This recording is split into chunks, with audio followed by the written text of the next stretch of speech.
আমার হারিয়ে যাওয়া কানের দুল ননদের কানে দেখে অবাক হয়ে গেলাম। 2 মাস আগে শাশুড়ি মা আমার কানের দুল পরে এক অনুষ্ঠানে যায়। তারপর থেকে কানের দুল খুঁজে পাওয়া যাচ্ছে না। আজ সে কানের দুল ননদের কানে দেখে ভীষণ অবাক হলাম। রাতে স্বামী বাড়ি ফিরলে তার বুকে মুখ গুজে কান্না করে দিলাম। আমার কান্নার শব্দ পেয়ে আমার স্বামী নরম গলায় জিজ্ঞেস করলো, কি হয়েছে, কান্না করছো কেন? তুমি তো জানতে আমার কানের দুলগুলো আমার কত শখের ছিল, আমার মায়ের শেষ স্মৃতি। এই কথা বলে আরো কান্নায় ভেঙে পড়লাম। স্বামী আমাকে সান্ত্বনা দিয়ে বলে, এখন ওই কানের দুলের কথা ভেবে কষ্ট পাচ্ছ? দেখো, যা হারিয়ে যায় তা যদি কান্না করেই ফেরত পাওয়া যেত তাহলে কান্না করলেই হতো।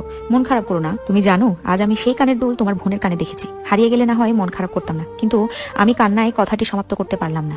আমার স্বামী আমাকে পুরো ঘটনা খুলে বলতে বলল। অতঃপর আমি তাকে ভরসা করে সব বললাম। আমি নিশ্চিত আমার শাশুড়ি মা কানের দুল হারায়নি, বরং সেটা তার মেয়েকে দিয়েছে। 2 মাসে আমি সব ভুলে গেছি ভেবে আজ ননদ সেটা করে আমার সামনে অনায়াসে ঘুরলো।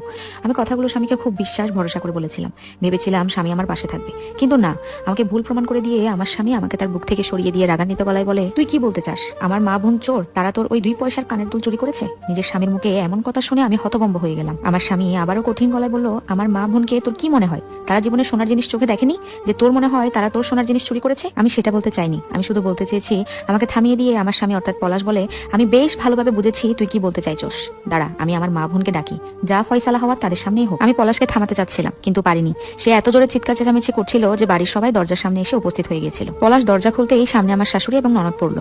পিছনে শ্বশুর দাঁড়ানো ছিল। পলাশ সবার সামনে কোনো ভনিতা ছাড়া জিজ্ঞেস করলো, মা, তুমি নাকি রিমির কানের দুল চুরি করে শেফাকে দিয়েছো? কি? আমার শাশুড়ি মনে হলো আকাশ থেকে পড়লো। ননদ আরো এক ধাপ উপরে, সে সঙ্গে সঙ্গে কান্না করে দিল। তারপর বলছে, এমনিতে বাপের বাড়ি কম আসি, যাতে ভাবির চোখে বিষ না হতে হয়। এখন দেখছি আশাই যাবে না, একেবারে সোজা চোর বানিয়ে দিল আমাদের।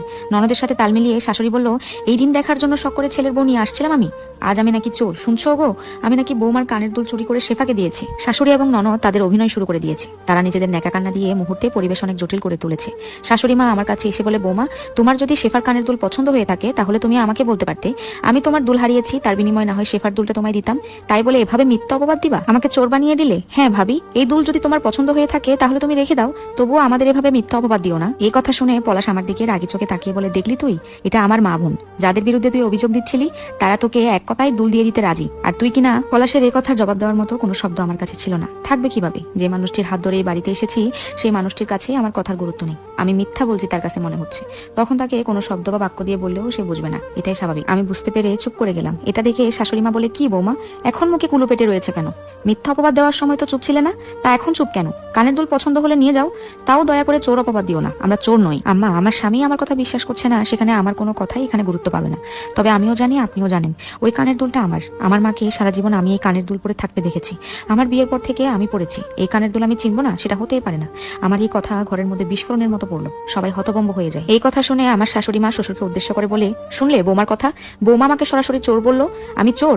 বৌমা, তুমি চাও কি? সংসারে কেন অশান্তি করছো? তোমার কানের দুল কেন শেফাকে দিবে তোমার শাশুড়ি? শেফার কি কম আছে?